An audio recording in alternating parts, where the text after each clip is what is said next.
how to apply the photo filters from the updated brand materials. So I'm going to open 3 files in Photoshop and show you how to apply the color and the grayscale to a photo. It's quite simple. So first thing I'm going to do is I'm going to open up the photo I'd like to apply the filter to in Photoshop. So I'm just going to drag it onto the icon and it will open the photo.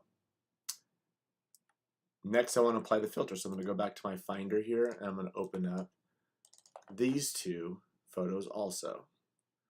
One is the color photo edit and then the grayscale photo edit. And what I'm going to do is I'm just going to pull these off and into their own windows, separate from the other one.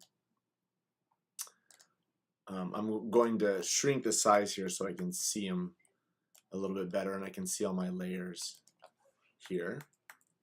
So once I now have these open, I put them over to the side here just for workflow purposes so I can do multiple images if I'd like.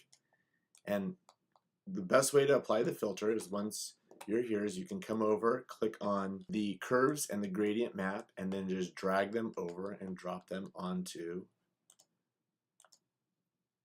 this layer. And now the photo filter is applied. I can then come over here, turn these 2 off, go back to the original. If I want to apply the grayscale, I can just come to the grayscale image here, drag them over, and apply them. And now my grayscale has been applied. And then when I'm making my layers visible or hidden, I can change the photo filter. And that's how you apply the photo filters with the new brand book.